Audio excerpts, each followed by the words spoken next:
Salve, salve, galera. Sejam todos muito bem-vindos a mais um episódio do Com Podcast. Aqui ao meu lado, meu grande amigo Guilherme Benites da Rosa, mais um dos nossos sócios aí. E apresentar essas duas feras aqui, duas feras brabas, irmãos que o Tatame me deu. Ele que é empresário, palestrante e mentor de grandes empresários. Meu grande amigo Felipe Silvestre, seja muito bem-vindo aqui mais uma vez, meu irmão. Muito obrigado pela sua presença, brilhantagem. Você sabe da tua correria lá, com as duas Marias lá, e sei que não é fácil. Mesmo aqui você tirou um tempinho pra vir trocar essa ideia com a gente. Uma honra. E segundo que, não menos importante, né? Mais um irmãozão que o Tatame me deu. Um cara com um coração incrível, empresário também, médico, até me fugiu a palavra. Psiquiatra. Médico, psiquiatra. Meu grande amigo também, Dr. Kleber. Dr. Kleber, seja muito bem-vindo, meu amigo, para brilhantar esse nosso podcast aqui mais uma vez. Tenho certeza que aqui vai ser muito insight legal e bacana pra galera. Seja muito bem-vindo, meu irmão. Muito obrigado mesmo. Obrigado mesmo. Então, gente, a gente vai trocar uma ideia hoje aqui sobre mentalidade. A gente tá vivendo um mundo hoje, ou uma geração, posso dizer assim, de mentalidade fraca. As pessoas adoecem muito mentalmente hoje.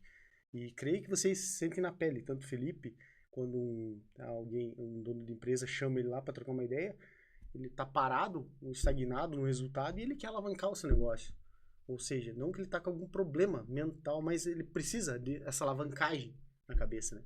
E o Dr. Kleber também não é muito diferente disso daí. Vai procurar quando ele já tá meio que no fundo do poço, né, doutor? Então, creio eu. Então, na opinião de vocês, como ter uma mente blindada nos dias de hoje? Posso começar com... Não, vou permitir. Faça as honras, né? Posso começar... Mentalidade, mente e como superar, não tem autoridade maior que o Dr. Kleber. Vamos lá. O que eu vejo, né? Primeiramente, muito obrigado, tá, Marcos? Assim, principalmente a você, com esse cuidado, com esse respeito, com essa atenção tão especial com a saúde mental. Acho que isso é muito importante. Obrigado ao Guilherme, né? Que eu vejo também que é atleta e gosta do mundo do... Então é muito bom estar numa mesa com atletas, assim, é muito prazeroso. Realmente, o que eu vejo hoje? Acho que um dos fatores que tem feito com que as pessoas adoeçam cada vez mais são os hábitos de vida, né? Nós vemos uma era em que as pessoas hoje não têm qualidade de sono, as pessoas estão dormindo muito mal, né, Guilherme? E o sono, Marcos, sabe-se que desde que o mundo é mundo, o sono foi, e sempre será o maestro do nosso humor. Quanto melhor a tua qualidade de sono, isso vai impactar nas tuas tomadas de decisões, na tua ansiedade, na tua irritabilidade. As pessoas estão se alimentando muito mal. E é importante que as pessoas que estão assistindo nos compreendam que 90% da nossa serotonina, que é o que dá o bem-estar, ela não é produzida no cérebro, ela é produzida no intestino. Então tem toda uma relação com a alimentação. Quanto melhor a minha qualidade de alimentação, melhor a minha produção de serotonina, melhor o meu aporte para o cérebro e melhor o meu bem-estar. Então muitos ultraprocessados, as pessoas adoecem mais. Outro fator, a ausência de atividade física, né? Hoje nós sabemos, tem um estudo muito interessante, que eles mostravam o seguinte: as pessoas que praticavam 30 minutos de atividade física por dia, 150 por semana, melhoravam 25% de sintomas da depressão. Aí veio um grupo do Canadá e falou assim, vamos fazer o seguinte, vamos colocar 15 minutos de atividade física por dia. Vamos ver se vai diminuir isso aí para 10% dos sintomas da depressão. E, pasmem, o resultado mostrou o seguinte, 15 minutos de atividade física por dia reduzem 20% os sintomas da depressão. O que o estudo mostrou? Não é a quantidade do tempo que você faz atividade física, mas é a frequência. Então as pessoas não têm o hábito de fazer 15 minutos por dia, uma caminhada de 15 minutos. Isso também traz adoecimento. Então as pessoas hoje, a gente percebe que muito... Eu criei uma fama aqui em Guarapuava, eu vou lá ao Dr. Kleber porque ele dá pouco remédio. Não é que eu dou pouco remédio. Eu digo para os pacientes, não adianta você tomar remédio, porque o remédio não resolve, Guilherme. Vai remediar, né? O remédio não vai resolver. O remédio agora, associado com hábitos de vida saudáveis, com cuidado de sono, atividade física, o remédio resolve. Então o remédio é uma ferramenta que vai agregar para as pessoas terem qualidade de vida. Só que as pessoas querem o quê? O comodismo. Então é mais fácil eu tomar Mounjaro para emagrecer do que ir para academia todo dia. Exatamente. É mais fácil eu tomar Ritalina para ficar acordado do que eu tentar pensar o que está acontecendo que eu tô conseguindo ter foco. Eu vejo isso muito com adolescentes, que eles estão muito tempo nas telas, e aí, cuidado aos pais que estão assistindo, porque a gente aprende na formação, Marcos, que quando os pais são omissos, só tem dois caminhos. Ou os filhos vão ser doentes ou delinquentes. Então os pais não estão dando limite para os filhos. Que fique claro para quem está assistindo que limite não é bater é uma agressão. Mas os pais deixam os filhos muito soltos. Então o que acaba acontecendo? Eles não dormem, porque ficam muito nas telas. Não dormem, vão para a escola com sono, com dificuldade de foco. Aí vão no médico e diz, isso é TDAH, vamos usar Ritalina. E não cuidou lá, o hábito de sono. Então nós vemos uma geração desse comodismo em buscar através das medicações. Um para dormir, um para acordar, um para rir, um para chorar, do que reavaliar hábitos de vida. Né? E é uma sociedade que vem adoecendo a passos rápidos, né? Show de bola. Na tua opinião, Filipão? Aqui veio uma autoridade falando sobre realmente o ser humano, né? Sobre o indivíduo. E o que eu encontro nos indivíduos, Guilherme e Marcos, antes de mais tudo, quero agradecer mais uma vez por poder estar aqui, cara. Para mim é uma honra poder estar aqui, poder partilhar um pouquinho daquilo que eu conheço e, na minha humildade, poder agregar, cara. Como eu te falei, esse projeto não é pequeno, ele é grande, é grandioso e tem muito a contribuir. E eu tenho certeza que vai mudar muitas almas, muitas vidas, cara. Então, para mim, estar aqui é uma alegria. Profetizo de novo na vida de vocês. E agradecer ao meu irmão, meu sócio. Eu também nem te agradeci. Né? Pronto, tá bom. Estamos agradecidos agora, né? Poder estar do lado dele, para mim é uma honra, né? Um cara que eu me espelho, que é uma inspiração para mim, e poder estar junto com ele. Não é a primeira vez que nós caminhamos lado a lado, né? Já caminhamos nos negócios, na vida. Quando comecei a trabalhar com ele, já partilhamos conhecimento juntos, então para mim também é uma honra poder estar do lado dele. No ambiente corporativo não é diferente disso. Quando eu chego nas empresas, eu sou convidado a ajustar o caixa delas, o lucro delas, as vendas delas. Só que quem constrói tudo isso é o indivíduo que está por trás. Normalmente um sistema ele é usado para alimentar. Eu coloco uma informação lá dentro, mas quem coloca aquela informação são os indivíduos que estão ali. Então é muito comum quando eu chego numa empresa, o foco dele é, Felipe, eu preciso aumentar minhas vendas, eu preciso ter mais resultado, eu preciso ter mais lucro, eu preciso melhorar o meu time.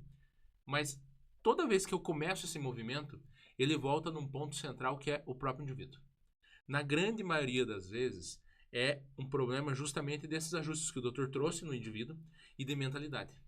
Onde justamente ele não consegue ver o potencial nele primeiro, ele não consegue se desassociar muitas vezes da empresa e pensar de uma maneira estratégica, porque o dia a dia e todas as turbulências que ele não foca em hábitos melhores, voltam para si, voltam para eles como uma alteração de comportamento, vamos dizer assim. E isso impacta diretamente na empresa. Por quê? Porque ele é o espelho da empresa, ele é o que dita o comportamento, ele é o que dita a visão. Hoje mesmo eu estava na inauguração de um cliente meu de mentoria, e ele falou, cara, o que eu devo partilhar lá? É uma inauguração, eu queria falar alguma coisa. E eu falei, compartilha a tua visão. Tá, mas é a minha visão, qual é a minha visão? Me conta qual é a tua visão. Você como CEO, você tem que determinar a tua visão.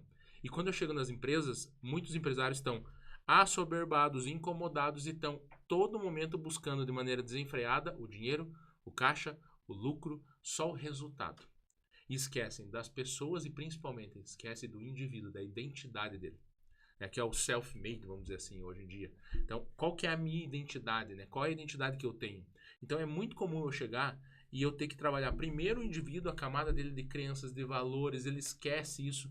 Até por isso que a Sociedade Silvestre, que é o grupo de empresários meu, nasceu.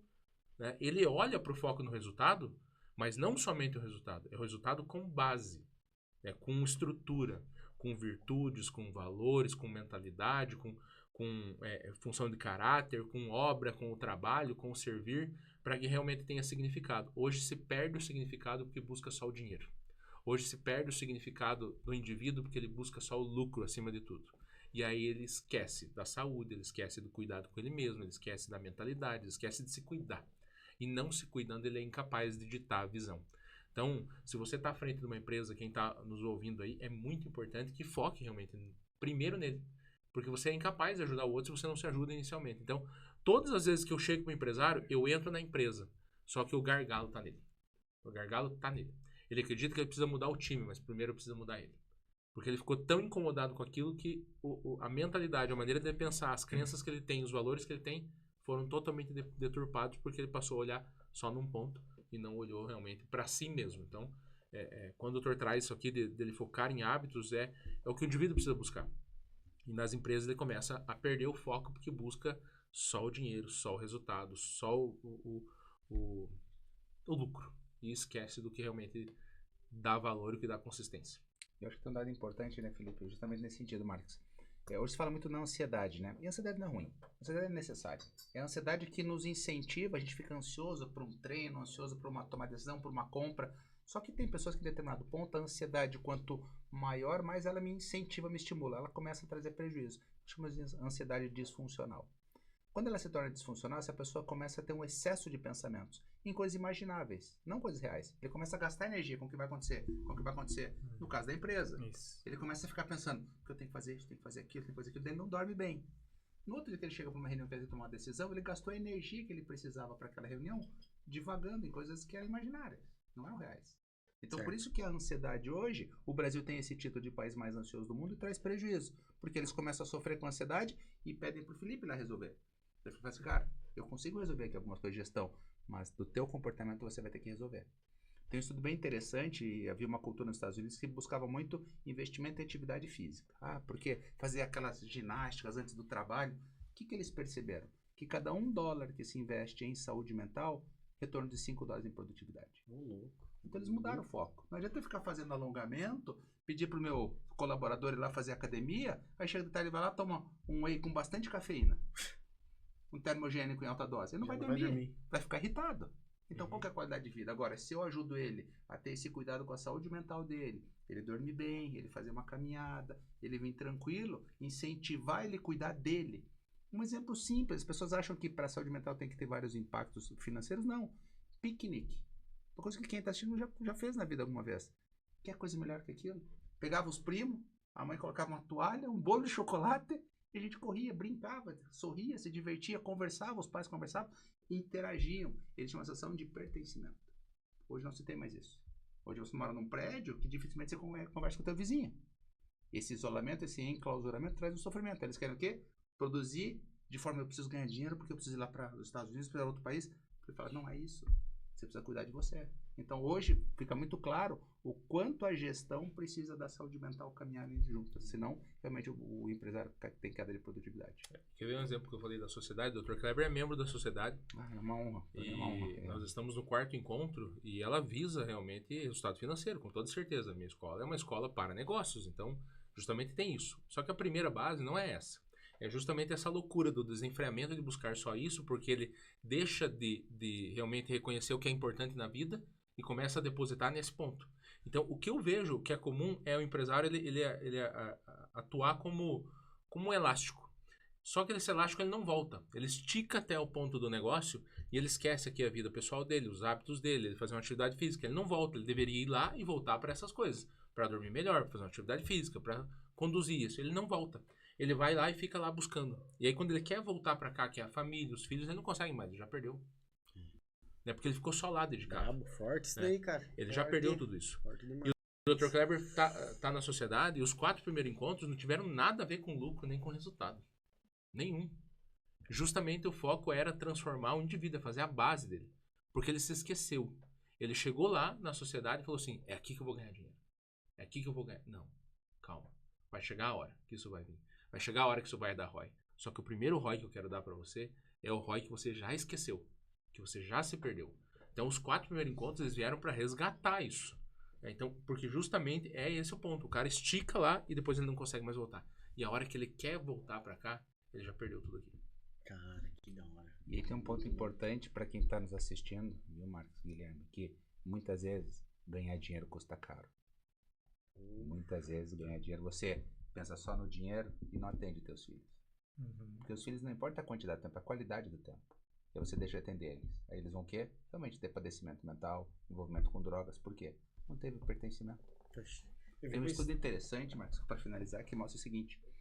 Se as famílias fizessem uma refeição ao dia juntas, reduziria 20% o risco de doença mental. Sim. Uma refeição ao dia. O que acaba acontecendo? Os pais não têm controle. Então o filho dorme tarde, acorda atrasado para a escola, não toma café juntos. O pai com aquela loucura de trabalho, não vou conseguir chegar para o almoço, cada um almoça no seu horário. Final do dia, o filho está fazendo uma outra coisa, a esposa outra coisa, estão lá mesmo, cada um come no seu horário. Que família é essa? Uma refeição ao dia para quem está nos assistindo. Então, você consegue ver o quanto hoje não tem como não falar de saúde mental com negócios. Então, o que o Felipe vai? Isso é uma nobreza do Felipe. Quando eu precisei, eu conheci o Felipe e eu pedi uma ajuda para ele para entender um pouco o meu negócio da saúde mental. E ele trouxe uma forma assim, muito clara, assim, de falar assim, cara, olha só, o quanto realmente precisa cuidar da saúde mental. E aí que a gente fomos nos aproximando, nos tornamos amigos, sócios, enfim, por conta disso. Porque essa leitura de gestão sem saúde mental é impossível. Não existe, impossível. Não tem como. Não tem como. Mente forte, corpo forte. Ao meu ver, cara, o senhor falou um negócio muito interessante na questão do treino. Eu não vejo como uma pessoa prosperar se ela não treinar. Se ela não botar o coração pra bater mais do que o necessário para ela sobreviver. Não se colocar em situações que vai exigir o máximo dela. vai passar cansaço, vai passar o que eu tô fazendo aqui, vai obrigar a tua cabeça a centralizar e você é o negócio da meditação, você se concentrar ali numa luz, uma pequena luz ali e ficar um pouco. Porque senão, cara, se você não conseguir dominar isso daí, você não domina mais nada. Se você pode ganhar um mundo, né? O empresário ganha rios de dinheiro e depois, o que você vai fazer? Tem uma história que o senhor falou da questão dos filhos, um grande empresário, 80 anos, multibilionário, ele falou, cara, hoje eu sou rico, mas eu sou rico de dinheiro. Porque meus filhos, quando eles eram criança, eu paguei grandes profissionais para ficarem com eles. Hoje eles pagam grandes profissionais para ficar comigo. Então, ganhar dinheiro custa caro. Ganhar dinheiro custa muito caro. Custa muito caro demais, cara. É isso aí, né? O Guilherme tá igual uma coruja, não fala nada, mas tá. presta uma Presta uma atenção, atenção né? que nossa. Esse cara, puxando pro lado do treino, esse cara aqui, ele é um grande exemplo a ser, se vocês não seguem ele, aconselho que esse cara, 6 horas da manhã, frio do Guarapava, pra nós é difícil treinar. Oxe, tá louco? Agora o cara sai de bicicleta, com roupa de bicicleta. Nós estamos lá com kimono, vai com a blusa. vai com uma blusa por baixo. Agora as roupas de ciclismo, se vocês não sei se já praticaram, já, doutor? As roupas de ciclismo elas são feitas para tirar, expulsar o calor do teu corpo, pra você não superaquecer, né? Então é esse tipo de roupa que o cara usa 6 horas da manhã, 0 grau de Guarapava. Eu tive uma experiência muito interessante. Eu gosto, todo ano eu faço uma viagem de moto. Eu fui para Carreteira Austral, um lugar que são 1.700 quilômetros, de 1.200 são da estrada de chão, né, Rípio. E na Patagônia, frio extremo. E nós com moto, manopla aquecida, jaqueta, e passavam por bicicletas. Gente do mundo inteiro, um dos 7 lugares mais bonitos para pedalar do mundo.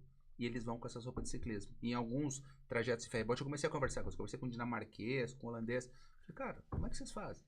E eles têm uma mochilinha desse tamanho, que eles levam uma barraca e as roupas de frio ali junto. Então eles não usam roupa de frio. E eu falei assim, impressionante a força mental que o ciclista tem para baixa temperatura. E eles falam assim, ó, nós fazemos 40 km por dia fazendo a carreteira em 30 dias. Em 30 dias passando frio. Então isso é de uma força mental. Um cara desse quando volta, fala para ele que é difícil tomar uma decisão na empresa. Nada. Difícil é eu lá, garoinha, vento e demorando para chegar, pra tomar um banhozinho quente. E às vezes nem tem banho quente. Então acho que o esporte, o treino traz isso. O que eu vejo hoje também é isso, assim, as pessoas não se colocam no limite mais, né? É uma geração que eles não sabem o que nós tivemos. O Marcos teve muito, o Guilherme deve ter tido, o Felipe teve muito também, que chama-se frustração. Nossa, até hoje, né? E hoje, né, Marcos, o que acontece? Os pais não querem que os filhos se frustrem. Então acontece o que? Uma super proteção dos pais. E psiquiatricamente falando, nós usamos o termo de resiliência. Resiliência é o quê? É você cair e aprender a levantar. Quanto mais resiliente, mais preparado para a vida você tá. O que os pais fazem? Não, meu filho não pode sofrer. Não, meu filho não pode ter um celular normal. Tem que dar um iPhone último ano para ele. Não, meu filho não pode ser bicicleta, tem que ser bicicleta elétrica. Aí vai dando. Chega na adolescência, primeiro relacionamento. Aí a menina fala assim, eu não quero um pia assim. Daí termina o relacionamento. Aí ele fala, pai, e agora? Cara, você vai ter que resolver. Não, mas eu nunca resolvi nada. Então o que eu vou fazer? Acho que eu vou me matar. Isso aí. Porque você lidar com frustração. Então, para os pais que estão nos assistindo, os filhos precisam se frustrar. O que eu vejo? Nós somos uma geração, e vocês devem ser mais ou menos para vivenciar o que eu vivenciei, que nós ganhávamos, né, Guilherme? Um presente de aniversário no ano. E se passasse de ano na escola, ganhava do Natal. E tinha que passar. Então você ganhava o quê? 2 presentes no ano. Veja a geração de hoje. Toda hora. Um por semana. E assim, eles ganham antes. Eles não têm o que nós tínhamos, que era o merecimento. Isso. Você está caminhando bem, você merece um presente, meu filho. É o reconhecimento pela tua dedicação. O mecanismo dos pais está inverso. E não acho que eles fazem porque eles querem. Eles fazem muitas vezes por despreparo, por dificuldades que passaram. Só que o mecanismo hoje mostra isso, que quanto mais você dá pro filho, sem ter uma justificativa, lá na frente essa fatura vai aparecer. Lá em casa a gente já teve algumas encrencas por causa disso, porque daí minha esposa ia pro centro, minhas meninas, amanhã esse daqui é bonitinho, né? Deu, baratinho, pega um brinquedinho. Eu falava, viu, mas por que hoje? Qual que é o sentido? Justificativo. Aproveitavam da hora que saía da loja até a hora que chegava em casa. E daí, só dentro do carro ali, aquela dopamina que a gente busca, isso aí, momentânea, ia muito rápido e passava. E o outro, e sempre buscando mais, falando, não, calma, chega. Agora é assim que funciona. É Natal, por isso que é importante assim, ó. Não é que você não possa dar, você pode dar, mas tem que ter uma justificativa. Certo. Porque não, porque é baratinho, mas é baratinho toda hora, toda hora, toda hora. Eu falo muitas vezes para os pais no consultório, não, veja, doutor, porque ele me falou que se eu não desse isso, ele ia fazer uma coisa contra a vida dele. Eu falei, tudo bem, você deu. E na hora que ele quiser um helicóptero? Nossa. E aí? Daí você não vai dar, ele vai fazer igual. A hora que ele quiser Não. droga. Ou então assim, ele acha que se ele morrer e for lá pro céu, pro inferno, lá tem iPhone? Não deve ter. Lá tem comida da mãe? Não deve ter. Então, por mais, é aqui que tem que mostrar. E os pais precisam dar esse limite pros filhos. Voltando a dizer, claramente, limite não é bater. Bater é uma agressão. Quer um exemplo simples de limite? Que ninguém pratica, mas que funciona muito bem? O que justifica, Marcos, Guilherme e Felipe? Uma criança, depois das 10 da noite, no seu quarto, que parte do pressuposto que é o lugar mais seguro que tem na face da Terra, que é a casa dos seus pais, ficar com o celular e com o notebook. O que justifica? Tira. 10 da noite, pega o celular, pega o notebook, você vai dormir. Amanhã ela vai acordar bem e vai poder ir pra escola. O que os pais fazem? Deixam. Isso é um limite saudável. Tá quietinha lá, tá O que no ela cantinho entende? dela, né? Meus pais me cuidam. Falando em estar quietinho. Se hoje uma filha de 13 anos, né, chegasse e falasse assim, pai, eu vou dar uma volta aqui na rua sozinho, 10 horas da noite, qual que seria a tua reação? Não? Não? Não. Ela vai pra esse bairro aqui. Com quem que ela anda nesse bairro? O que oferecem pra ela nesse bairro? Mas ela tá quietinha no quarto. Às vezes é muito pior do que a volta Esse na bairro quadra. aqui é muito mais perigoso que ela dar uma volta na quadra. Muito mais. Nossa. Então você consegue entender o quanto hoje os pais têm suas dificuldades, mas tem profissionais para isso. Hoje existem equipes muito preparadas para orientar os pais. Fala assim, cara, é difícil, o filho não vem com manual. Tá lá o Filipão. Tá com duas lá. Não vem o manual, Felipe. Segunda assim, terça assim. Não. Sabe. Não. Você vai aprendendo com os teus filhos e cada filho tem uma característica. Eu venho de uma família muito simples, meu pai sempre fala. São da mesma mão, são irmãos. Cada um é de um tamanho e de um jeito diferente. Cada filho é de um jeito. Então os pais precisam ter essa sensibilidade também. Pessoal, assim, você falando dos filhos. 2 pontos que o senhor acha assim, essencial para ter uma mente forte. A gente já falou do treino, já falou de procurar mentores ali, né? Para mim é treino. Treino. Para mim é treino. Para mim é você se dedicar para algo que você goste e você vai ter que ter disciplina, foco e persistência. Eu sou exemplo. Para mim o jiu-jitsu mudou minha vida assim, eu não vejo minha vida sem jiu-jitsu e o jiu-jitsu desenvolveu muita autoconfiança, para mim muita autoconfiança. Algumas coisas que eu achava que poderiam ser difíceis para mim hoje não é difícil. Vou fazer em 2 vezes, mas eu vou fazer. Por quê? Disciplina, foco e persistência. Então nós temos eu, o Leandro e o Felipe, vamos esperar o Guilherme qualquer hora. Nós temos o nosso Vive falando capitão, que vai bater em tudo nós lá. Já Sério? vou falar já aqui. Vive falando, comentando. Eu bati nos 3, ele comenta. Eu não duvido. Eu não duvido. Não Eu acredito. não sei qual que é a forma que ele vai bater, Sério? né? Anda bicicleta. Aí essa eu nem me atrevo. Essa eu sei Mas eu acho que é importante as pessoas entenderem isso, que não é sobre jiu-jitsu, mas é sobre Não, você ter algo que você tenha disciplina, persistência e foco. E aí você vai atingir qualquer objetivo. Esse é o Não tem desafio, objetivo, né? esse é o desafio. E você, Filipão? Cara, pra mim hoje, justamente é o treino, é a atividade física, é o jiu-jitsu. O jiu-jitsu tem uma ligação muito fundamental pra mim, que seria a segunda dica que eu daria. A exposição. Se esconder, se afugentar é pior. Líderes de verdade não são os que se afugentam, mas são os que se apresentam. Os maiores líderes na Terra, os maiores líderes no mundo, os maiores líderes de qualquer empresa são os que se apresentaram e não os que se afugentaram. Então, toda vez que eu me exponho a qualquer situação, não tem como eu sair mais fraco.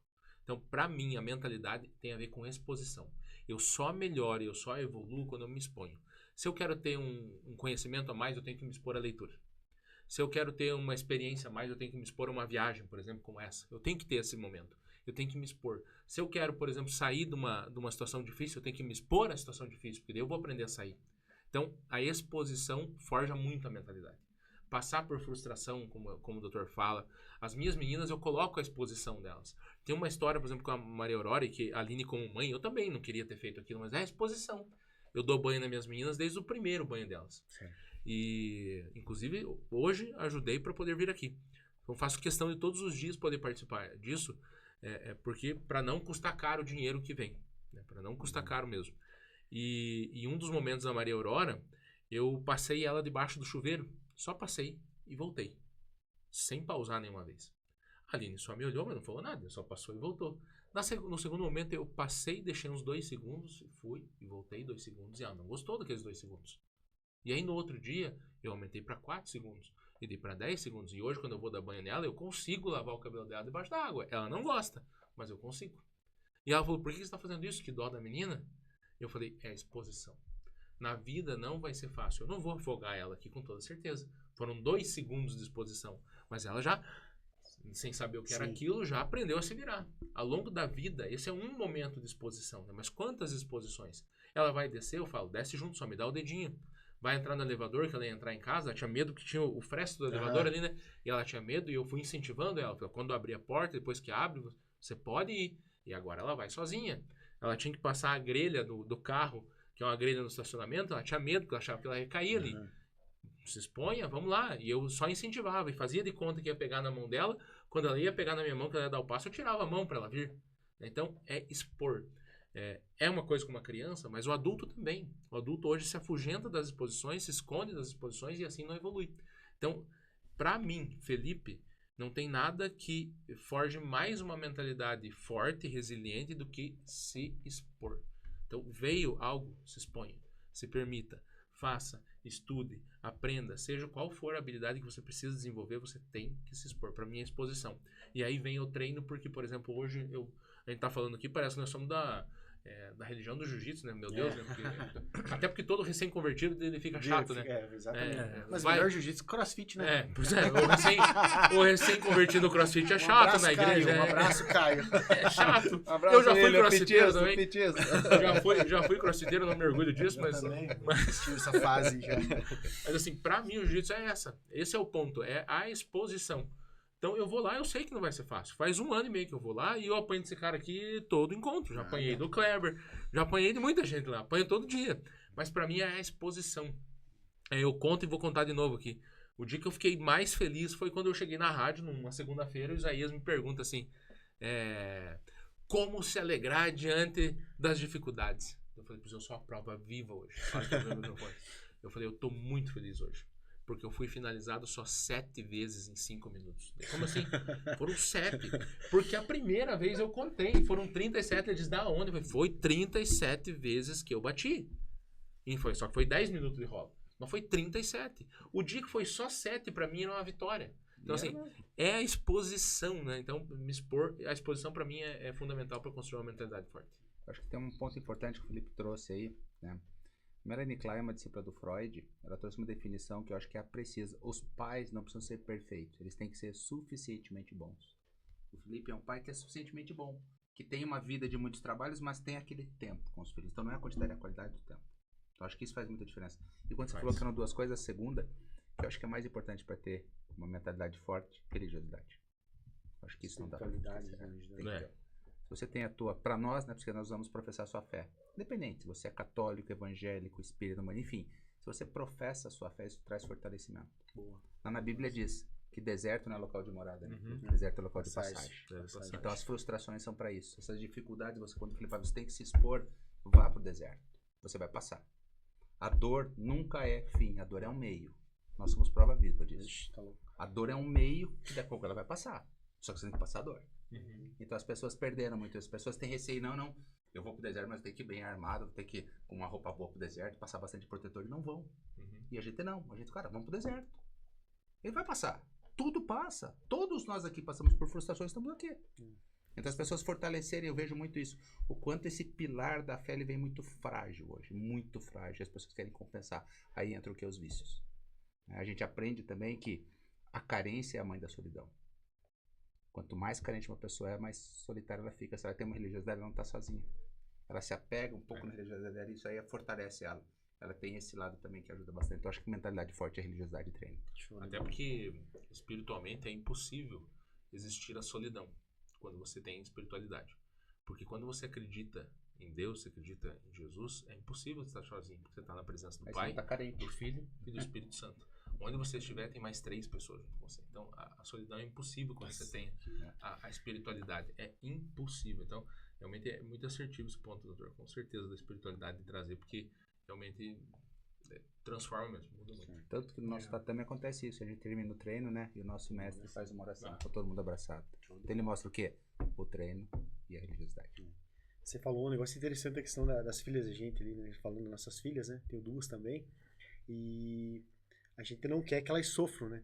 Mas tem um negócio que eu sempre falo, assim, às vezes os avós dão uma segurada, mas porque fala, viu, o mundo lá fora não vai ter dó delas. Não. O mundo vai pisar em cima, vai fazer o que for e elas vão ficar deitadas. Então o mundo lá fora, então eu não posso ter dó das minhas filhas.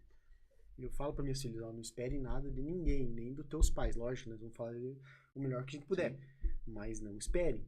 Sempre vai ter puxãozinho de orelha ali, lógico, no bom sentido, né, no sentido da palavra, né?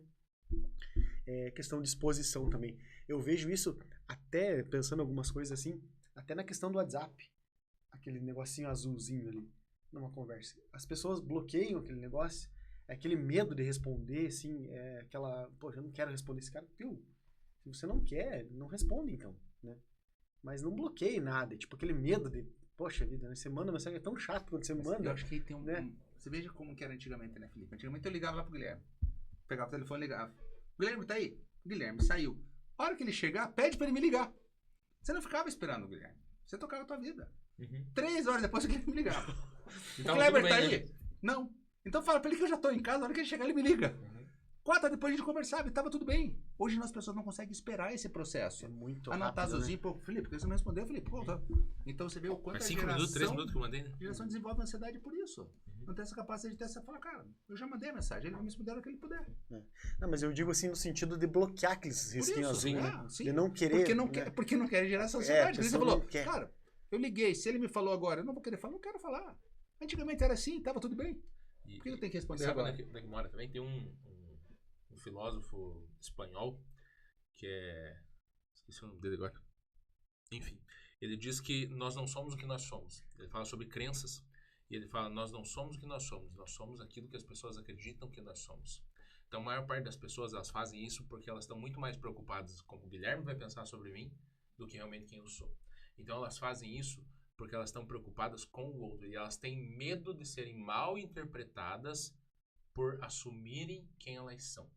Então, por exemplo, assim, eu não vou assumir isso, cara, que você pra mim não faz sentido. Por exemplo, eu não tenho nenhum problema se falar assim, Felipe, vamos lá no meu podcast, e se eu não quiser, eu vou falar, cara, não vou. Mas as pessoas, elas têm esse medo, elas preferem não confrontar aquilo pra serem alguém que elas não são. Então, elas querem transmitir algo que elas não são. Elas evitam o confronto. Eu tive ontem mesmo uma situação como essa, de pedir para uma pessoa, um prestador de serviço, alguém que trabalha numa das minhas empresas, porque eu precisava fazer um ajuste com ele. Eu mandei um áudio faz 2 dias, ele não tem também o visualizado. Por quê? Porque ele quer evitar o confronto. Pode ser que ele tenha ouvido o que eu falei. Com certeza viu, né? Mas ele não me respondeu até agora. Porque as pessoas evitam o confronto porque elas querem parecer o que elas não são. Então, elas transformam isso porque elas não querem ter esse confronto. Então, eu vou deixar assim porque daí eu posso parecer algo que eu não sou. Eu posso, depois quando ele me perguntar, eu digo que eu não vi. E aí eu me faço de bom moço, né? Então as pessoas adotam isso que acho que é Ortega y Gasset, se não me engano, filósofo espanhol, que ele dizia isso, sobre crenças. Nós não somos o que nós somos o que as pessoas acreditam que nós somos. Então nós nos moldamos a partir do teu ponto de vista sobre mim. Se você me acha dessa maneira, eu me moldo dessa maneira. Se o Benítez me acha que eu sou dessa maneira, eu me moldo dessa maneira. E eu não assumo de fato quem eu sou com as minhas convicções. E uma das formas que eu acredito do sucesso é você saber dizer não para as coisas. É você assumir, cara, isso aqui é o meu caminho, eu vou pra cá, eu vou dizer não pra isso. É dizer não pra círculos de amizade, não pra lugares que você tá, também é mentalidade. Também é ter saúde mental, porque tem lugares que você tá, que a tua mentalidade vai ser drenada. Por exemplo, eu tenho ambientes que eu tô, e você sabe lá, por exemplo, no jiu-jitsu, tem assuntos que nós nem damos trela lá. Né? Porque a gente não quer estar naquele tipo de conversa, naquele tipo de ambiente, porque aquilo drena, porque aquilo não faz parte. Então, saber dizer não é ter uma mentalidade forte. É construir uma mentalidade forte. A maior parte das pessoas tem medo de dizer não. Acho que tem 2 pontos aí, né, Felipe, que é bem importante. Eu acho que um dos aspectos é o seguinte, a gente aprende com os pais que a gente tem que dizer sim pra tudo, a gente tem que agradar todo mundo. E só agrada dizendo sim, agrada dizendo sim. A gente começa a crescer e tem maturidade e fala, cara, mas peraí, se eu começo a agradar dizendo não, mas meu pai ensinou que eu tenho que dizer sim pra agradar. E aí começa essa dificuldade das pessoas, né? Dentro da psicanálise a gente também entende da seguinte maneira, quando 2 pessoas estão conversando, na verdade são 4 pessoas. Como você é e como eu vejo você. São pessoas diferentes, que é bem na tua teoria. Oh, que da hora, cara. Eu nunca tinha analisado desse jeito. Como você, e cada pessoa se apresenta de uma forma mesmo. Então, como falou, e o que eu vejo muito, que eu tenho muito empresário, o empresário também fala muito isso, que hoje essa geração não tem comprometimento. Então eles não querem ir pro confronto. O comprometimento é isso. Fala assim, cara, eu tô chamando a tua atenção para melhorar o processo para todo mundo. Não tô pensando só em... isso não é com você. Isso é para toda a equipe. Não, mas então é comigo, então eu não quero mais, eu tô saindo. Aí vem frustração, falta de comprometimento e adoecimento vem por aí. Então não é que as pessoas têm que sair brigando, né? Não é isso, né? Não, Felipe? não. Mas que as pessoas precisam ter posicionamento. Eu preciso me posicionar. Né? E ter... Por que você não concorda com isso? Por isso. E tá tudo bem. Só que as pessoas não querem fazer isso. Elas não querem porque vão ser, poxa, o cara vai me chamar que eu sou coach, que nem você começou a falar aquelas vezes, né? Começou a se posicionar na internet com os treinos de bicicleta, você é coach, agora virou blogueirinho, né? Nós tínhamos os grupos de bicicleta, virou blogueirinho. Mas chegou num certo ponto que de tanta repetição ali, eu acredito que chegou até a ficar chato que a galera meio que esqueceu, né?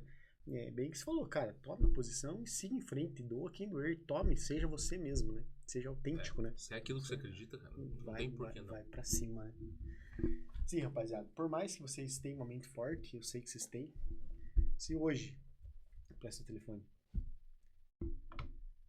esse telefone aqui, ele tem o contato de todas as pessoas que já passaram pelo planeta, por esse plano aqui, e eu vou emprestar ele pra vocês, só que vocês têm direito a fazer uma ligação. Para quem você ligaria, o que você conselho se pediria para ela e qual você acha que ela responderia para você, ou o que você gostaria que ela respondesse para você? Eu acho que você tá ficando feroz nas perguntas, né, cara? Na última você me deixou aqui que eu não sabia nem o que fazer, cara. Daí. Qual que era? Eu tenho que ligar para ele? Não, Quem que é a uma pessoa que já passou por esse mundo, que o senhor gostaria, né? Tivesse a oportunidade de falar com ela, para quem você ligaria agora? E qual conselho você pediria para ela? O que você acha que ela responderia? O que você gostaria que ela respondesse? O que você acha e o que você gostaria que ela respondesse?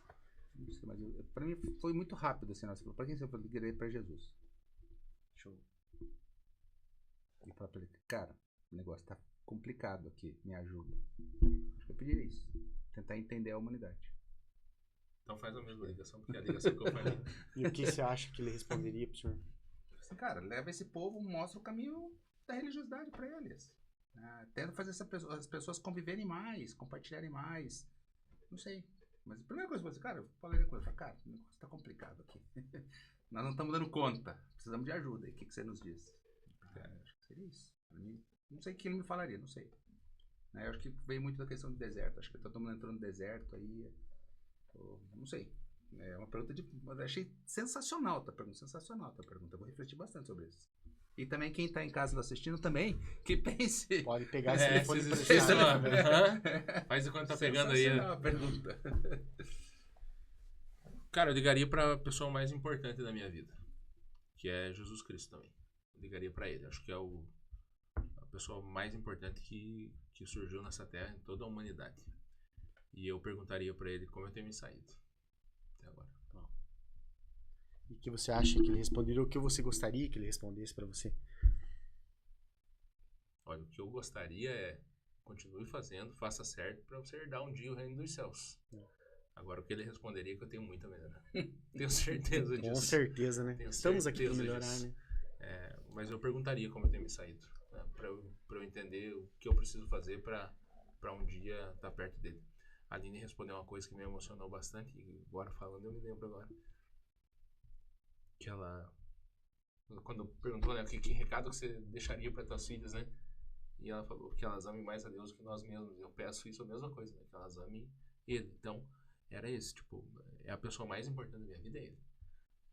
Então, eu pediria como é que eu tenho me saído até hoje. Que da hora. Pensou, refletiu, gostaria de... Não, é isso aí. É isso aí. Você, Guilherme. Vocês ligariam pra quem? É. Vamos lá. Pra quem que você ligaria, Guilherme?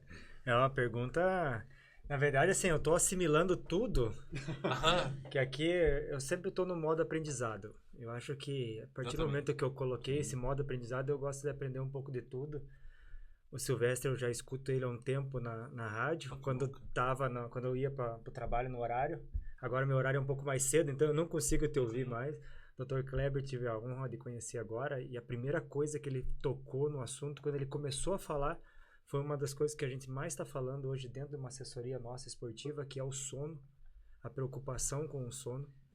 Hoje a gente fala que o maior treinamento está dentro do sono, começa ali, que vai ser a tua recuperação. Você faz o treino, você se desgasta e lá no sono você vai fazer a recuperação, né? Então, ouvir vocês aqui, minha cabeça tá assim, ó. Tá borbulhando de todas as coisas, assim. Tem um pouquinho de cada coisa que eu gostaria de falar, mas hoje a vontade maior é ouvir vocês e meu amigo aqui, para ouvir vocês três aqui, para mim é uma honra. E assim, acho que a pergunta, realmente, a resposta seria Jesus Cristo, com certeza. Nós que somos crente nisso, que cremos nisso, que acreditamos nisso, acho que você tem que ter uma crença, como o doutor falou. Para mim, isso tem que ter. Mas uma pessoa, assim, então os dois falaram de Jesus Cristo, com certeza era uma pessoa, mas uma pessoa que hoje eu admiro muito e a melhor pessoa mais importante dentro da minha vida é minha esposa. Então, ela, sim, com certeza, eu ligaria para ela. Ela é meu braço direito, meu braço esquerdo, realmente ela é a minha cara metade, ela é tudo para mim. Então, eu ligaria para ela e perguntaria para ela como é que eu tô me saindo, porque é ela que me transformou. Eu venho de uma base onde que a minha mãe me criou e ela me transformou num homem, minha esposa. Então, Que massa. é isso que eu ligaria para ela e acho que Já perguntaria. temos um comum também. Além de Jesus, a minha esposa também me salvou. Minha esposa é tudo para mim. Então, faria tudo por ela e perguntaria com o que ela tá vendo, se ela tá concordando com É isso aí. Seria isso. Agora é contigo. Pra quem que você ligaria? Sem dúvida, Jesus, né? Primeiro, não tem outra pessoa que eu pensaria, né?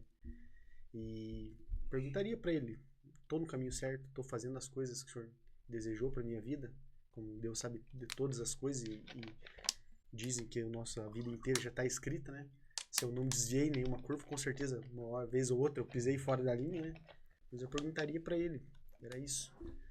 E a resposta que eu gostaria de ouvir, ele falar que ainda que eu estou no caminho certo e mais ainda que ele vai me dar mais força para mim continuar nesse propósito, fazendo cada vez mais, assim, sabe? Essa é a resposta que eu gostaria de escutar, sabe?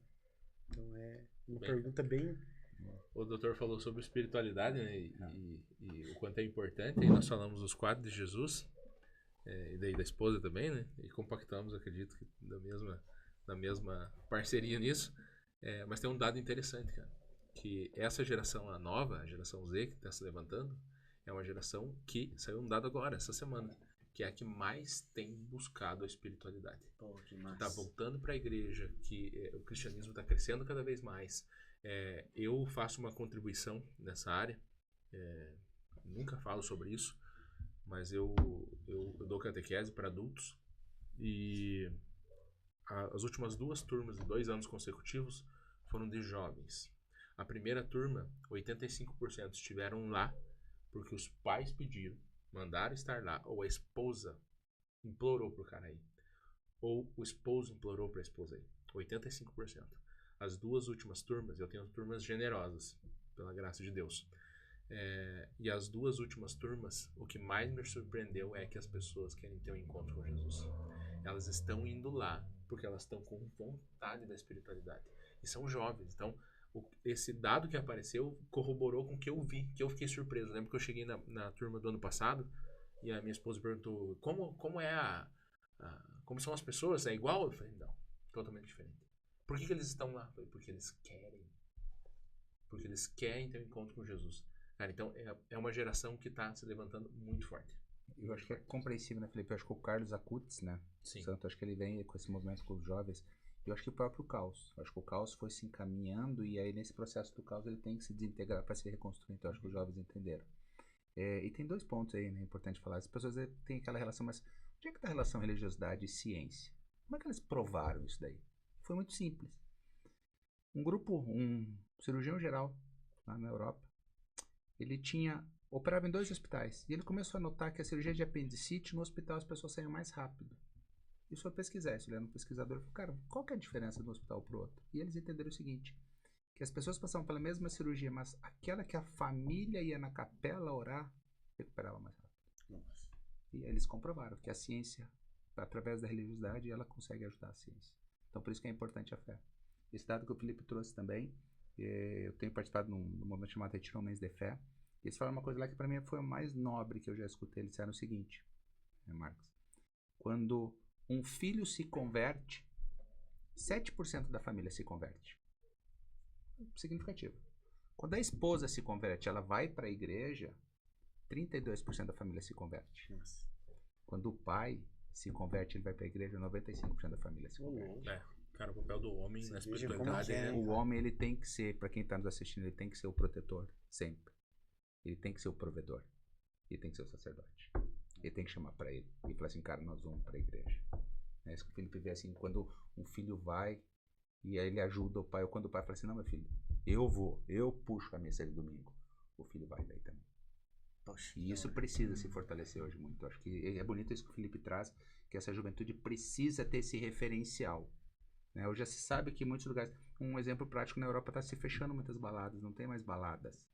Eles estão se encontrando nas igrejas. Mas vamos ver Domingo Guarapuava, à cara. tarde. Guarapuava não tem mais. É. Tenta se levantar alguns lugares noturnos aí, mas você vê que não Tá mudando É o 40 a bastante, né? mais, Mudou só aquela demais. trajetória. E eles estão indo muito para os acampamentos, né? A Joan, esses movimentos de retiros das igrejas católicas, estão indo para isso. E lá eles integram o próprio Paulinho, o filho do nosso mestre, ele está muito envolvido. Ele fala muito o quanto isso é saudável para os jovens. É realmente saudável, realmente saudável. Enquanto a galera tira muito sarro desses movimentos que têm sido criados, seja Homens de Fé, Legendários, Sim. eu participei de Legendários. A galera tira um certo sarro, assim, né? Cara, mas eu falo pra todo mundo, viu, vá lá e participe de um negócio desse. Ou como tua mente vai sair, vai ser diferenciada. Você você põe a tem prova. O cara que vamos, caçou ali, vamos falar assim, é o cara que não quer tipo, pagar aquele preço, né? Pô, vamos É enxergar. o cara que quer fugir. É a única maneira que ele tem. Será que ele é protetor da família? Será que ele está sendo Mas provedor? geralmente, se E for será que ele é pegar, sacerdote? né? Não é. E a única maneira, o indivíduo tem isso, né? Para ele não fazer aquele movimento, ele tem que ridicularizar aquele movimento. Ou aquele bem. É o mesmo movimento do invejoso. Porque eu não preciso disso, né? Ele vai, se ele fala que é bom, o que vai ter que acontecer? Ele vai ter que ir. Exatamente. Agora, se ele ridiculariza, ele ganha um tempo, ou ganha um momento ali, uma fração, ou qualquer coisa que seja, para ele fugir, porque ele não quer ter o confronto com aquilo. Ele sabe que alguma coisa vai mudar. Então ele primeiro ridiculariza. É o mesmo movimento de inveja. Primeiro você ridiculariza o bem feito, que é isso, puxa, mas lá é muito bom para mim, ele ridiculariza. O segundo, o portador de bem, até virar uma coisa muito maior, né? Daí vem as gradações disso, né? Mas, por exemplo, é o mesmo movimento da inveja. O Dr. Kleber faz um café e eu tenho inveja dele, e aí primeiro eu reduzo o bem feito, né? Ele fala, puxa, você fala, o café do Dr. Kleber é muito bom. Eu falo, mais ou menos, já bebi melhores, não. Então eu reduzo o bem feito. O segundo movimento eu reduzo o portador do bem. Por exemplo, mas fulano ganhou dinheiro agora, né? Prosperou, mas também, né? Pegou de graça, roubou. Recebeu herança, né? Ou porque a mulher, mas puta, tá saindo com outros, né? Então, sempre vai nessa gradação. A mesma coisa acontece nesse movimento. Se você me fala do Legendário, se você me fala do Movimento de Fé, e eu aceito aquilo, eu estou a um passo para me transformar. Agora, se eu não quero ter o confronto com aquilo, é mais fácil dizer, que besteira, né? Que loucura. Eu não preciso. É você que precisa. E começa a tirar sarrinho, porque daí ele consegue ficar longe daquilo. Então, para tudo é assim. Seja para um coach começar a tirar sarro, por quê? Porque eu não preciso fazer parte daquilo. Então, é a mesma coisa. É que muitas vezes não é sobre aquilo, né? Sobre mim. É só sobre mim. Exatamente. É só sobre mim. Então, eu não vou lá no Legendários, mas não é sobre Legendários, é porque eu vou ter que ir lá colocar à prova as minhas fraquezas, as minhas fragilidades. E será que eu me permito isso? Enxergar como eu realmente estou? Ou pior, eu já sei que eu estou fazendo errado. E se eu for lá, eu vou ter que mudar. Eu não quero. O cara não consegue sustentar a carapuça por muito tempo, né? Mas e é tudo uma questão de mente. Poxa, minha mente, eu quero melhorar a minha mente? Isso aí. E são coisas simples. Você viu que a gente falou de coisas simples. Você O cuidar da arroz tua com feijão saúde funciona, mental, né? você fazer a tua atividade física, você ter a tua religiosidade. Então, o segredo para fortalecimento Você são se simples. expor, você ser quem você é. Sabe o que eu vejo, doutor? Eu acredito que deve ter muitos pacientes, o senhor que deve chegar lá e deve expor um monte de problemas. O senhor fala, viu? É aqui, ó, A, B, C, D. E o cara pensa, poxa, mas era só isso? Mas, né? Vamos, eu sei que não é tão simples assim, né? É simples, porque assim, sempre a pessoa... A diferença, qual que é a diferença da minha especialidade, da psiquiatria, né? Primeiro, a psiquiatria você tem acesso às intimidades maiores das pessoas. Então, aqueles traumas, eles trazem, né? E ninguém vai no psiquiatra fazer revisão. Cada paciente é com uma dificuldade maior. Então, eu trabalho muito com suicídio, então são pacientes de difícil manejo realmente. E chega num momento de grande sofrimento. O que eles precisam? Primeiro, do acolhimento. Eles já estão se julgando. A pessoa fala assim, não, mas o cara quer se matar, eu não posso falar pra ele, se eu perguntar pra ele se ele quer se matar. Cara, você tem que perguntar pra ele, cara, você não tá bem, eu tô aqui pra te ajudar. Eu preciso trazer ele, preciso acolher ele, porque ele já tá se julgando. Então, quando o paciente chega lá, eu preciso dar esse acolhimento. Eu falo, o que você quer fazer? Eu quero parar de beber. Ótimo, o que você tá disposto a fazer? Não adianta eu dizer o que você tem que fazer. O que você está disposto? Dentro do que você estiver disposto, aí eu consigo te ajudar. Você tá... Porque não é falar para o paciente, você não pode ir no bar. Aí ele fala assim, cara, mas eu sou dono de um bar. O que você está disposto a fazer? Estou disposto a trabalhar até 6 horas. O maior volume de movimento no bar é à noite. Então eu estou disposto a não abrir mão do meu trabalho, mas eu estou disposto a ajustar o meu horário. Pronto. Então são coisas simples, mas o que a pessoa está disposta a fazer? Porque a partir do momento que eu falo para ele o que ele tem que fazer, isso é um ponto importante também.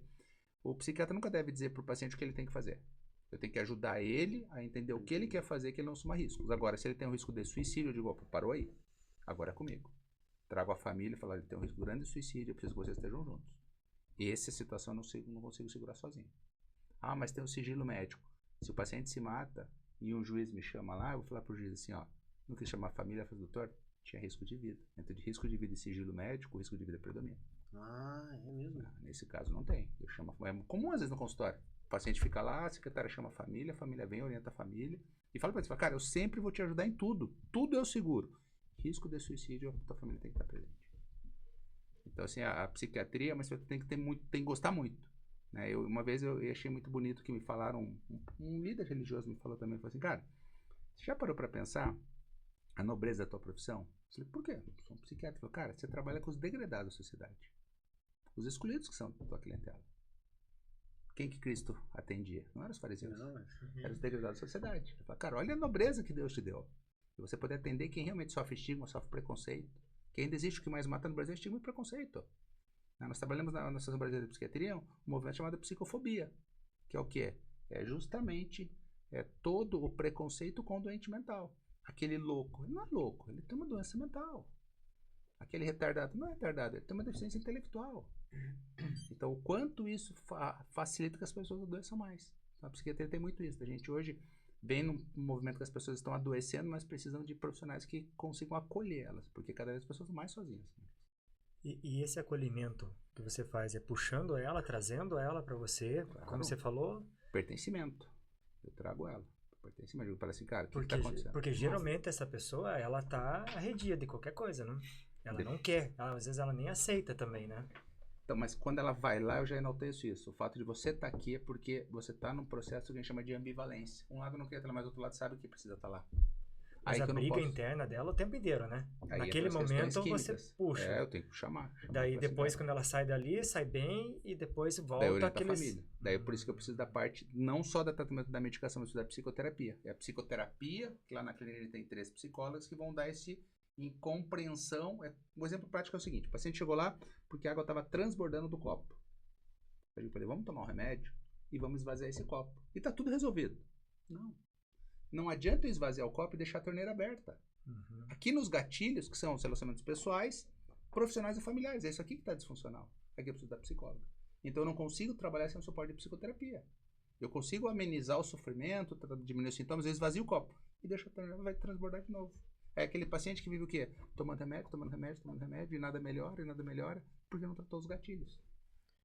Uma outra coisa também é você ver essas dores deles, né? E não diminuir as dores deles. Sim, e não, em nenhum momento. Eu falo isso nada comparado, mas eu estou dizendo assim, até mesmo de treinamento. Você saber as dores do seu atleta. Porque muitas vezes a dor do nosso atleta é o que? A rotina dele. A rotina dele não permite ele treinar e você traçar isso. Então, você ser acolhedor ao ponto, viu? Eu te entendo, tua rotina realmente, porque eu sei que é difícil. Sim. Eu já passei por isso. Mas, então, o que a gente pode ajustar em cima disso? No diminuir final de semana, treinos. Durante a semana, no final de semana eu faço um volume maior. 15 minutos, 20 minutos, meia hora. Mas que você trabalhe e treine teu corpo e tua mente para fazer aqueles dias que se propôs. Qual que é os dias? Terça, quinta, sábado e domingo. Fechou, já temos os dias. Quanto tempo nós temos disponível em cima disso? E você vai trabalhando essa parte para daí ajustar a rotina dele, que é onde hoje nossos atletas, maiores atletas nossos, é amador. Os profissionais vivem disso. Sim. E são excelentes do que fazem. Agora, quando você coloca um amador para treinar, Ele trabalha, tem família, ele tem que dormir e encaixar isso. Que muitas vezes as pessoas acham que isso é algo supérfluo, né? E o doutor já falou que o quanto treinamento, o Silvestre também falou, quanto treinamento físico traz isso, não só fisicamente, como mentalmente. E você traçar e cuidar isso do teu atleta, paciente, ajustar isso aí, você trazer, ser acolhedor. E isso eu faço muito dentro da assessoria para traçar isso aí. Porque eu quero que ele treine. E eu quero que esse treinamento seja algo prazeroso para ele. Sim. É claro que treinar em alta intensidade não é prazeroso fisicamente. Dói. Nada. Dói Com muito. certeza. Porém, eu sempre falo, eu nunca me arrependo de treinar. Eu me arrependo de não ter ido treinar. E isso eu coloco para você trazer A persistência. a persistência. Você sabe que o doutor trouxe, por exemplo, o quanto atender isso, o Benítez trouxe agora no esporte, e no ambiente empresarial é a mesmo pressuposto, é a mesma coisa. A maior parte dos empresários, quando estão comigo, eles têm algo que precisa ser contingenciado. Eles têm comportamentos, ações que de fato não fazem ele prosperar, eles têm os resultados que eles desejam e eles me buscam porque tem algo que está estourado. É como um cano de água estourado. É impossível um cano de água estourado que jorra água para todo lado espelhar o céu. O que você precisa é contingenciar. Toda vez que você contingencia, é a única maneira de você espelhar o céu. Ou seja, você contingenciar ações que não são tão boas em você. É você melhorar, segurar. Você só espelha o céu quando você contingencia. Como um lago. Para você espelhar o céu no lago, você tem que contingenciar. Você tem que segurar. Então, você tem que podar aquelas áreas. Então, para ele espelhar aquilo, para ele realmente ter, ele tem que contingenciar ações, comportamentos. E o primeiro ponto é, cara, eu entendi, eu vi que está, mas isso aqui está disfuncional. Para você espelhar isso aqui, para a gente poder, ele vai ter que contingenciar. Não dá para sair louco essa água estourando para todo lado. Vai ter que segurar isso. Então, no ambiente corporativo, é a mesma coisa. Resguardando, obviamente, todas essas áreas aqui, né? Mas ele vem para o ambiente empresarial, ele tem áreas disfuncionais ali que está aquele cano de água estourado, que ele não consegue contingenciar, não consegue ter melhores ações. Na vida pessoal também, no esporte também. Então, é preciso fazer isso, esse manejo para que realmente ele alcance os resultados que ele precisa, seja na saúde mental, seja no esporte, seja no empresarial, enfim, todas as áreas, seja como pai, seja como tudo, né? Achei bonito isso que o Felipe falou, né? Eu acho que nós, nas nossas funções de gestão, tá? É justamente isso, é ajudar a pessoa a entender e buscar a potencialidade dela sem que ela se sinta desassistida. Esse cuidado, esse cuidado que você tem, esse cuidado que eu acabo tendo com o paciente, porque se eu digo para ele, ó, você tem que fazer assim, ele fala, cara, mas eu não posso fazer assim, então não tem outro jeito. Como o Guilherme falou, ó, mas o que você está disposto a fazer? Você está disposto a treinar, então, terça e quinta? Então tá. Mas esse dia você tem que treinar. E no sábado aumenta o volume. Então, acho que o gestor é isso, como o Felipe falou, o empresário. Felipe, eu tô falindo. Não, calma. Realmente, está numa situação delicada. Vamos ver o que a gente pode, nesse momento, priorizar. E a gente vai cuidando disso e vai ajustando. Então, acho que é bonita a função desse cuidado de vocês, né? Ótimo. Perfeito, perfeito, perfeito. Se hoje... se pudesse, já vem outro, já. Pudesse deixar... Não tem ajuda dos Ele universitários, né? respirou. Vamos achar uma Não, e ele saiu buscar esse... Eu vi que chegou esse papelzinho aqui, ó. Ó, isso aqui chegou, eu falei, lá vem outra dessa. Você acha Ô, que... Gelson, arrume um café pra mim lá então pra eu responder essa. Deixa eu vou passar É verdade, é verdade. Deixa Não, vai lá pra pergunta. Vai. Seguinte, se hoje você pudesse deixar uma mensagem baseado em tudo que a gente já falou aqui, em tudo que já vivenciou, se você pudesse deixar só uma mensagem, o que você falaria para as pessoas? Uma mensagem, essa mensagem aqui, baseada em tudo que a gente falou e tudo que você já viveu já, empresarial, pessoal. Uma mensagem curta e simples para qualquer pessoa entender. Pra escrever? Pra escrever. Essa vai lá pro nosso mural, lá vocês vão estrear o nosso mural. Nossa, cara. Vamos ver se não estamos de recuperação, né? Só falta ficar de recuperação. Não é isso, esqueci. Não é essa. Eu troquei a palavra última. Tá aí. Dá essa caneta aí. Quer que eu leia? Gostaria, só mais um, tem mais uma. Mais um desafio. Você não vim bem preparado, eu falei, pô, vamos estudar antes desse negócio aí. Você acha que eu ia deixar os caras foda? Sabe o que eu acho mais legal, Marcos, num podcast, Guilherme? Podcast quando ele faz bem pra gente. Isso eu acho mais legal. Quando você vem bater um papo, cara, muito legal, muito legal. Isso eu achei muito legal. Mas vamos lá, o que vem lá? Gostaria que o senhor lesse essa frase que o senhor escreveu e desse uma contextualizada, né, por favor. É nada dela, mas é do que um resumo do que a gente já conversou, tá? Pra mim, eu levo pra minha vida que o deserto não é um lugar demorado, mas sim de passagem. Ótimo, perfeito. Toda dificuldade ela vai passar. Ela vai passar. Você não vai ficar no deserto. Ela vai passar. Você vai ter que se esforçar. Vai ter que se esforçar, vai ter que fazer alguma coisa. Você não pode ficar sentado. Você vai caminhar, você vai gritar, você vai mexer os braços. Você vai fazer e vai passar. Pra mim é isso. Pra minha vida não tem hoje. Por que eu te falei? Se você fala assim, cara, vamos fazer aquele negócio que é impossível. Eu falo assim, Marcos, não é impossível. Impossível é a morte. Vamos dar jeito. Vamos pedir ajuda pra alguém. Vamos conversar com alguém que já fez isso. Vamos mexer na internet. Vamos atrás. Não vamos ficar parados. Então, pra mim, acho que é isso. Pra mim não tem. Ótimo, perfeito. Tudo bem. Cara, eu vou remeter uma frase que eu deixei aqui, que tem a ver com a ligação que eu fiz hoje. O sacrifício é um privilégio. O sacrifício do nosso Senhor Jesus Cristo foi um privilégio que Ele concedeu para nós. E na minha vida, toda vez que eu me expus a um sacrifício, foi um privilégio para mim. Um sacrifício de acordar cedo para ir treinar foi muitas vezes um privilégio. Um sacrifício de acordar às madrugadas com minhas meninas foi um privilégio de poder tê-las. Um sacrifício, por exemplo, de várias coisas. Estudar, que você falou que você estudou bastante. Estudei muito. Eu fiquei, a título de conhecimento e curiosidade, quando eu decidi que a minha profissão seria o saber, para poder realmente entregar, porque hoje o meu produto é o saber. Se eu não sei, ninguém me chama. Né? Quanto mais eu sei, mais as pessoas me convidam para estar perto delas. Eu abri mão de 3 anos e meio de tudo na minha vida. De vida social, de saúde, de muitas coisas, para somente estudar. Até 5 anos atrás, 80% de todo o conteúdo e repertório que eu tive vieram desses 3 anos e meio. Nesses 3 anos e meio, me convidavam para... Vamos comer um lanche? Eu pensava assim, caramba, um lanche 30 pila dá um livro, eu vou num livro. Então, abri mão de muitas coisas. Então, foram 3 anos e meio fechado no espaço, estudando e buscando isso. Então, o sacrifício sempre foi um privilégio para mim. O sacrifício de, por exemplo, que eu contei no outro podcast, eu não consegui lavar as mãos de borracheiro para ir para a faculdade, era um sacrifício que se tornou um privilégio. Todo tipo de sacrifício na minha vida que eu entendi como sacrifício foi um privilégio. Então, eu recebi do Senhor Jesus Cristo o privilégio de poder estar vivo e de poder ser salvo por Ele, que é um sacrifício. Então, hoje eu me exponho a todo Ele. Se Ele passou por isso e conseguiu fazer, o que é poucas coisas que eu me exponho? Então, tá lá. Ótimo, perfeito. Vocês. Benítez. A minha frase, nada, bem simples. Não desista. Pra mim, eu falo todo dia isso aqui. Não desista. Não desista. Simples assim. Vai e faz. Na minha vida, eu faço tudo ser as coisas mais práticas possível. Mais simples possível. Pra eu não ficar gastando tempo em pensando coisas como tentar blindar a minha mente. Eu tenho que treinar, eu simplesmente ia. Eu não pensava no frio. Eu traçava a estratégia do que eu tinha que fazer, que roupa que eu tinha que deixar pronta já no outro dia. Porque se eu pensasse, eu não ia. 0 graus, -1, treino de tiro, sozinho, não tinha que pensar, simplesmente vai. Então eu sempre falava, não desista que você vai alcançar. Eu lembro desde o meu primeiro emprego que eu fiz, e foi indo.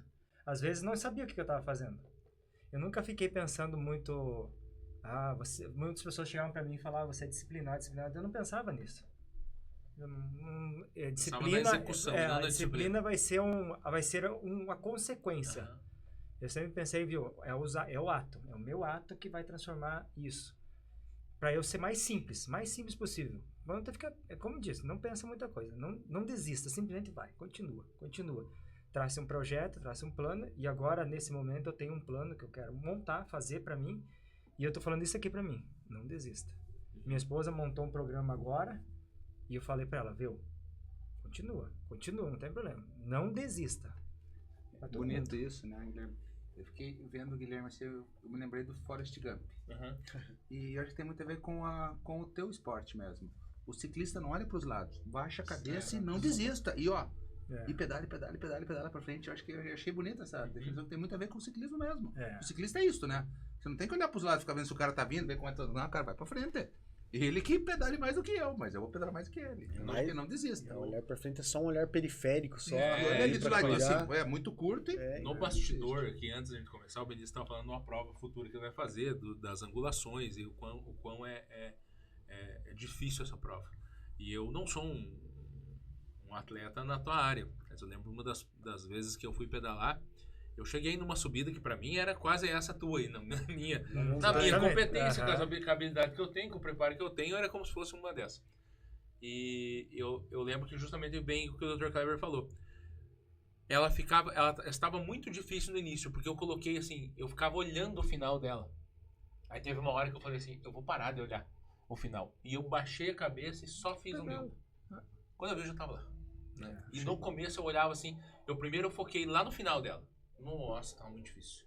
Aí eu comecei a focar em etapas. Eu mirava numa pedra no chão, ou numa grama, num arbusto. Eu falava, vou até aquele arbusto. E daí mais agora. De uma hora eu falei, não, tá difícil ainda. Falei, quer saber? Eu vou olhar só pra baixo. E eu olhei só pra baixo, era só a periférica que você falou. Quando eu vi, tava no final. Rumo ao topo. Rumo ao topo. Você até falou, Silvestre, uma hora ali, uma frase. Agora eu não lembro qual foi a palavra certa que você falou, mas foi muito assim, de você ter atitude. O ciclismo é muito de atitude. É você realmente enfrentar o topo, enfrentar a subida. Quantas vezes eu peguei subidas que nós íamos, eu falei, não sei, você nunca chegou a ouvir isso, mas tinha uma subida curta, não era longa. Era curta mesmo. Para nós, assim, que já somos acostumados, eu tô dizendo, não dá 1 quilômetro, 500 metros. Só que eu falava assim, nossa, essa subida para mim era Até que um dia eu fui lá e falei, agora você vai ver a subida. Eu vou enfrentar você. Só que não era uma subida dura, mas é que ela vinha de uma sequência de subidas e chegava nela, e ela sempre era que eu sentia. Até que um dia eu falei, agora você vai ver a subida. Eu vou subir e enfrentei ela. Então você vai lá e foi mais ou menos nesse termo que você utilizou, alguma frase que você fez, é isso. É você pegar essa subida e você ir lá enfrentar ela mesmo, seja o que for. Seja se você vai baixar a cabeça, se você vai olhar para... Você não vai parar, não vai desistir até você completar ela. Aquele dia que você tinha que bater uma meta de vendas, era uma subida. É uma subida. Eu tenho que bater essa meta de vendas. Eu tenho um 4 que eu ganhei dele. Ele participou de um programa meu, que era o Topo. E aí ele me agraciou com um presente e eu falei, cara, ele escreveu uma carta e deixou dentro. Eu falei, cara, não vou abrir essa carta. O dia que eu for colocar esse quadro, eu vou saber o que está escrito aqui dentro. E esse quadro ficou emplastificado do jeito que ele me entregou de presente. E aí quando eu construí a escola lá, eu coloquei um departamento de vendas. E é um cara escalando. Então eu falei, tem que ir lá. Tem que ir pra lá, porque buscar vendas e resultados é você escalar todo dia. Todo dia você tá num platô diferente. E aí que eu fui e coloquei o quadro lá, foi um presente dele. E aí que eu abri e descobri o que estava escrito, que era justamente Rumo ao Topo. Então, no final, ele termina lá, Rumo ao Topo, Marx. É isso aí, Rumo ao Topo. A gente se acostuma com platôs na vida da gente, né? Ah, cheguei aqui, não, que eu tô tranquilo, Não se tô acostume com os sossegado. platôs da sua vida, é a frase que Vou deixou pra parar mim. não, cara. Foca lá em cima, baixa a cabeça E vai. uma hora vai chegar. A minha frase é o seguinte, rapaziada. Não importa qual buraco que você caiu, você vai sair dali. Você tem que achar uma maneira de sair. É só você não colocar mais pra baixo. Só faça É isso. só você não fazer, não inventar moda, não cerque-se de pessoas boas, de profissionais, seja um treinador, seja um mentor, ou seja um médico. Cerque-se de pessoas boas que vão te nortear, que você vai sair. Não interessa o que você está passando, tudo é passageiro. Assim como nós, problemas, felicidade vem e vai, a vida não é uma, como é que fala? Uma Linear, linha, né? uma linear. Então, essa é a minha frase para finalizar. Também. Sensacional. Muito obrigado, rapaziada, Mas mais acabou, uma sério? vez, Tá pela bom, né? presença de vocês aqui. Não quero tomar mais tempo de vocês, Rapaz. além dessa brilhante. Cara, foi muito da hora trocar essa ideia com vocês aqui. Agradeço de coração mesmo, Felipe, por você tá mais uma vez aqui com a gente aqui. Doutor, muito obrigado, meu irmão. Deus abençoe o senhor lá sempre. Obrigado. Muito obrigado por estar aqui na nossa presença. E acredito que aqui vai sair insights para muita gente se colocar pensar, poxa vida, o que eu tô fazendo? Dá para mim dar uma rochadinha mais na vida, como o programa do Felipe faz lá, o Topo sempre dá para dar uma apertadinha mais no parafuso. E pressão, sempre quem não tá na pressão não tá evoluindo, né? Então, muito obrigado mais uma vez. Esse foi mais um episódio do nosso podcast. Nossas redes sociais do doutor, do Felipe, vai estar nas descrições dos vídeos. Segue a gente e aquele abraço. Tamo junto. Tudo bem. Valeu. Valeu, Silvestre. Obrigado. Cara, Sensacional. Valeu, meu irmão. muito Sensacional. obrigado. Valeu mesmo. Obrigado Cara. demais. Obrigado. Deus abençoe. Espero que vocês tenham apreciado também quanto. Ah, cara, eu acho muito massa.